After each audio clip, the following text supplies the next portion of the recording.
파블로 피카소 일부 학살에 분노하다. 스페인이 민주화되기 전에는 게르니카를 스페인에 걸 수 없다. 스페인 내전 당시이던 1937년 프란시스코 프랑코를 지원하던 나치 독일 공군은 바스크 지방의 소도시인 게르니카에 주둔한 공화국군의 테러를 차단할 목적으로 교량을 파괴하는 폭격을 했습니다.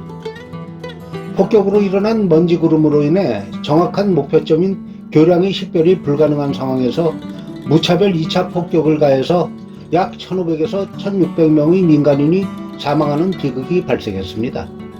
폭격 후 황폐화된 게르니카의 참극을 듣고 가로 23피트, 세로 11피트나 되는 어마어마한 크기의 캠퍼스에 붓 대신에 롤러로 회색과 흰색의 제한적인 색채로 그려진 단색의 색조는 참사의 슬픔을 나타냄과 아울러 신문 보도의 이미지를 연출하고 있으며 황소, 말, 백열전구, 전혀 생각 못했던 공포에 질린 표정으로 허둥대며 달리는 사람들, 꽃을 든 팔, 부러진 검 등 다양한 이미지를 담고 있는 이 그림이 그 해에 파리에서 열린 만국 박람회의 에스파냐관을 장식한 유명한 게르니카입니다.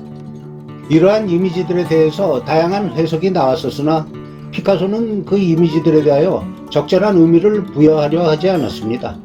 하지만 죽은 아이를 끌어안고 울부짖고 있는 여인의 모습을 보면 그 의미는 쉽게 짐작할 수 있겠습니다.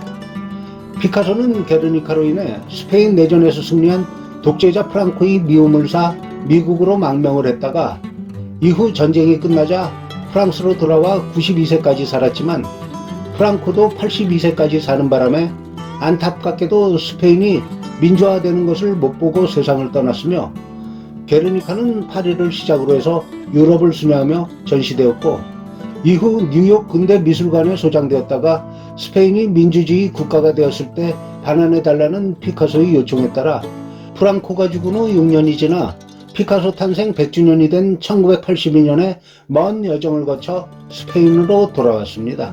그 마드리드의 프라도 미술관에서 소장했다가 1992년부터 마드리드의 소피아 여왕 박물관에서 소장 중입니다. 여기서 잠깐, 스페인 헌법에서는 자국 명칭을 에스파냐로 표기하도록 하고 있으며 외교 관계 등에서 사용하는 정식 국명은 에스파냐 왕국으로 사용합니다. 현재 스페인이라고 표기하는 영어식 명칭은 대한민국 및 일본에서 통용되고 있는 국명일 뿐입니다. 파블로 루이스 피카소의 원래 이름은 파블로 디에고 호세 프란시스코 데폴라 후안 네포무세노 마리아 데로스레 메디오스 시프리아노 데라 산티시마 트리니다드 루이스 이 피카소로, 이름이 이렇게 긴 이유는 이베리아 반도 문화의 특징으로 결혼 후 태어난 자식은 양쪽 부모의 성을 합치게 되는데 조상들의 성을 다 붙이고 정리를 하지 않다 보니 이름이 길어지게 되었습니다. 이 긴 이름을 부모만의 성으로 짧게 줄이면 파블로 루이스 피카소가 되며, 원래대로면 아버지의 성씨인 루이스가 본래의 성씨로 파블로 루이스로 불리는 것이 맞으나 그가 19살 때 피카소라는 어머니의 성씨를 선택하면서 파블로 피카소로 불려지게 되었습니다. 피카소는 스페인의 항구 도시인 말라가에서 화가이자 공립미술학교 교사였던 아버지 호세 루이스 블라스코와 어머니 마리아 사이에서 태어났습니다. 피카소가 14살 때 집이 바르셀로나로 이사하면서 아버지가 그곳 미술학교에서 교편을 잡자 피카소도 그 미술학교에서 공부를 하게 됐습니다. 이 무렵 그는 강한 명암 대비로 유명한 프란시스코 데 스르바란과 빛과 색의 화가 벨라스케스의 화풍을 접하며 새롭게 눈을 떴고 이듬해인 15살 때 산 페르난도 왕립 아카데미에 입학하였습니다. 하지만 학교 수업으로는 만족하지 못하여 프라도 미술관에 매일 출석하다시피 하며 명화를 감상하였는데 특히 그레코의 그림에 열중하였습니다. 그러면서 점차 아버지와 관학파의 영향을 벗어난 그는 1901년에 당시 파리 몽마르트의 술집을 근거로 하여 기지와 풍자를 무기로 삼고 세기말의 풍속을 그리고 있던 화가 로트렉과 스텔렌의 작품에 매료되어 파리로 가게 되었습니다. 그 후 4년 동안 피카소는 파리와 부친이 있는 바르셀로나를 왕래하면서 뒷거리 영락한 사람들, 노인, 고독자, 그리고 사회의 패잔자들의 인간상을 화폭에 담으면서도 결코 기지와 풍자를 쓰지 않고 짙은 파랑의 거의 한 가지 색으로 형체는 야위었고 선은 병적일 만큼 섬세하며 색채는 어두우면서도 안타깝지만 그래도 대상에 대한 충분한 공감을 가지고 아름답게 표현하였습니다.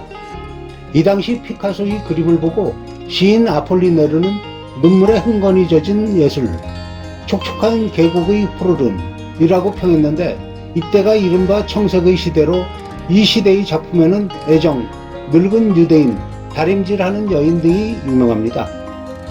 이 청색의 시대를 이어 1904년 피카소는 전과는 달리 붉은색과 밝은 연분홍색을 많이 사용하며 간소한 형체 파악으로 대상은 겨우 물속에서 이제 막 떠올라 화면에 붙여진 것과 같은 느낌으로 그려진 장밋빛 시대가 2년 동안 있었습니다.